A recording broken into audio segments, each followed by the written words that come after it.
Good morning दोस्तों, study get education hub में आपका स्वागत है। मैं हूं गौरव और हम एएसएम की तैयारी के लिए आज क्या है ओड वन फिगर का पहला पार्ट करेंगे, जिसके अंदर मैं 20 क्वेश्चन सोल्व करूंगा। बाकी इसके अंदर टोटल 100 क्वेश्चन हैं। बाकी आप प्रैक्टिस करना, इनकी एक्सप्लेनेशन पीडीएफ के अंदर है और मैं वो अपलोड कर दूंगा, आप उसे डाउनलोड कर लेना, ठीक है। और कुछ बच्चों को पीडीएफ मिल नहीं पा रही है, पता नहीं क्या प्रॉब्लम है। वहाँ पे डिस्क्रिप्शन बॉक्स के अंदर मैंने लिंक दे रखा है और क्लिक करोगे तो आप मिल जाती है पीडीएफ, सभी को मिल रही है, पता नहीं कुछ बच्चों को क्यों नहीं मिल रही है, ठीक। तो सबसे पहला क्वेश्चन करते हैं। देखो पहला क्वेश्चन में ये पी है जैसे कि,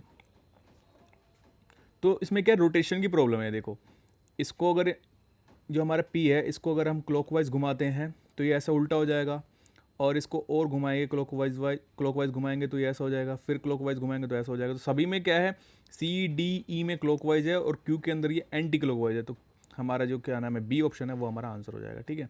तो इस तरीके से तो ओड वन फिगर के अंदर क्या है, एक तो रोटेशन मैक्सिमम क्वेश्चन के अंदर रोटेशन लगता होता है, रोटेशन ज़्यादा लग रहा है। एक जैसे कि इसके अंदर देखें, अगले क्वेश्चन के अंदर सेकंड के अंदर देखते हैं, तो इसके अंदर क्या है, नंबर ऑफ लाइंस काउंट करो। देखो 1 2 3 4, ए के अंदर 4 है, बी के अंदर देखते हैं तो 1 2 3 4, बी के अंदर भी 4 हैं, 1 2 3, सी में 3 है। बाकी में देखेंगे तो डी और ई के अंदर भी 4 4 हैं, ठीक है। तो सी के अंदर 3 है तो ये डिफरेंट है, तो हमारा आंसर क्या हो जाएगा, सी। नेक्स्ट में देखते हैं हम, तो नेक्स्ट में देखो क्या फंडा है। ये देखो, ये हमारा कोना इस तरफ है, तो जो दूसरा वाला जो पोर्शन है, जो क्लोज पोर्शन है, वो उस तरफ है, दूसरी तरफ है, ठीक है। ऐसे ही यहाँ पे इसके अपोजिट है, ये भी इसके अंदर भी ये अपोजिट है, लेकिन इसमें सेम साइड में है, डी में, ठीक है। तो हमारा डी आंसर हो जाएगा। ये क्या है, ई ऑप्शन के अंदर ये खुला हुआ नहीं है, ये मिसप्रिंट है, ठीक है। तो हमारा आंसर क्या हो जाएगा, सी आंसर हो जाएगा। तो इस चीज़ को भी फोकस करना है आपको, है ना। अगले में देखते हैं। देखो एरो इस तरफ है और ये लाइन इस तरफ है, ठीक है। सभी में जो एरो है वो लाइन के 90 डिग्री है और इसके अंदर थोड़ा टेढ़ा है, तो सी आंसर हो जाएगा, ठीक है। अब देखो यहाँ पे दो लाइनें, पांचवें क्वेश्चन में दो लाइनें एक दूसरे को परपेंडिकुलर काट रही है, दो लाइनें एक दूसरे को परपेंडिकुलर काट रही हैं, तीन लाइन है तो तीन है। ऐसे डी के अंदर देखते हैं तो 1 2 3 4 है, वहाँ भी 4 है। ई में देखते हैं 4 लाइनें तो हमारी हॉरिजॉन्टल है और 5 लाइन वर्टिकल है, तो हमारा आंसर क्या हो जाएगा, ई। तो इस तरीके से हमें हर किसी में देखना है कि क्या डिफरेंट डिफरेंट चल रहा है। अगले क्वेश्चन में देखते हैं। इसमें देखो ये हमारा रोटेशन का प्रॉब्लम आ गया फिर से। देखो ए, अगर इसको ऐसे घुमाएंगे क्लॉकवाइज डायरेक्शन के अंदर तो ये सही है बी, फिर इसको घुमाएंगे सी भी सही है और ई भी सही है। जो हमारा डी है वो हमारा उल्टा ही है, बिल्कुल ही पलटा हुआ है ये, ठीक है। ये रोटेशन में नहीं है, एंटी क्लॉकवाइज में नहीं है, ये पलटा हुआ है, लेकिन ये सारे हमारे क्लॉकवाइज है, ठीक है। तो हमारा डी हमारा क्या आंसर हो जाएगा इसका, ठीक है। आगे देखते हैं। अगला देखते हैं, ये एरो और ये लाइन, ठीक है। इसके अंदर रोटेशन लग रही है, इसके अंदर भी ऐसा ही, यानी कि इसको घुमाएंगे तो बी बन जाएगा, ठीक। और इसको फिर से घुमाते हैं तो हमारा ये ई भी बन जाएगा, लेकिन ये कभी भी इस डायरेक्शन में नहीं घूमेगा। सी हमारा क्या है, जैसे कि ये लाइन है तो इसके अंदर मैं इसको ऐसे घुमा सकता हूँ इस तरफ डायरेक्शन के अंदर, ठीक है। तो वो सारे तो क्लॉकवाइज डायरेक्शन के अंदर घूम रहे हैं, लेकिन ये एंटी क्लॉकवाइज घूम रहा है, तो सी हमारा आंसर हो जाएगा, ठीक। तो इस तरीके से करेंगे। अगला देखते हैं हम नाइन्थ क्वेश्चन। नाइन्थ क्वेश्चन के अंदर तो देखो ये जो लाइन है वो दो पार्ट के अंदर इक्वली डिवाइड कर रही है, बस साफ दिख रहा है, सभी को पता है कि यार सी है, साफ दिखने से पता चल गया, तो ठीक। अगला देखते हैं। तो ये देखो दोनों लाइनें जो ट्राइंगल्स, जो हमारे पास ये दो लाइनें बनी हुई हैं, इसके जो बाहर की तरफ है दोनों, इसमें भी बाहर है, लेकिन सी में बाहर नहीं है, तो सी हमारा आंसर हो जाएगा, है ना। आगे चलते हैं।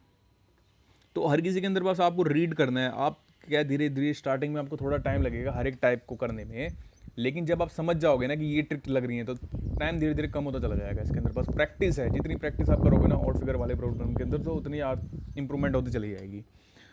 अगला क्वेश्चन देखते हैं। देखो अब इसके अंदर देखो, ये पूरी जो एक लाइन है पूरी डार्क है, ये भी देखो डार्क है, इसमें भी डार्क है, लेकिन इसमें नहीं है, तो हमारा आंसर हो जाएगा, सीधा ही साफ दिख रहा है, तो ठीक। 12 में देखते हैं। तो इसमें देखो सारी कट रही हैं एक दूसरे पे, एक दूसरे पे कट रही हैं, एक दूसरे पे कट रही है, ठीक। लेकिन इसमें परपेंडिकुलर कट रही है बिल्कुल, तो हमारा बी आंसर हो जाएगा। इससे अगले में अगर हम देखते हैं तो इसको भी हम रोटेट करके देख सकते हैं। अगर ए को मैं रोटेट करता हूँ तो ये बी हो सकता है, ठीक है। और इसको फिर दोबारा मैं रोटेट करके देख सकता हूँ तो ये डी भी हो सकता है, और ये क्या नाम है, सी भी हो सकता है अगर मैं इसको रोटेट कर देता हूँ फिर से। हाँ, तो हमारे पास जो ई है वो कभी भी नहीं आएगा, तो हमारे ई आंसर हो जाएगा, ठीक है। तो इस तरीके से आप क्वेश्चन करना। चलो 20 तक ही मैं डिस्कस कर लेता हूँ। क्वेश्चन सिंपल सिंपल ही आ रही हैं, आप खुद मैंने इसको प्रिंट निकाल कर प्रैक्टिस कर लेना या फिर मोबाइल में प्रैक्टिस कर लेना। इसमें तो देखो ये सारे पैरेलल है, लेकिन सी है जो तीनों लाइनें पैरेलल नहीं है, है ना।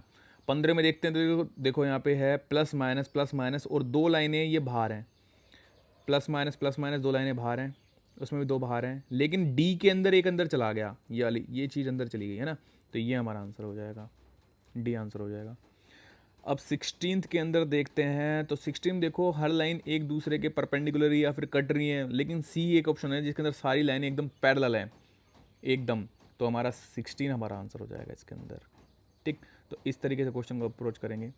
17 हम देखते हैं, तो 17 भी आपको देखते ही पता चल गया होगा, क्योंकि इसके अंदर क्या है कि एक ट्रायंगल है, ट्रायंगल के बीच के अंदर प्लस है, ट्रायंगल में प्लस है, लेकिन यह परपेंडिकुलर है, तो डी हमारा आंसर हो जाएगा। ठीक है, तो इसके अंदर भी कुछ बात नहीं था दम।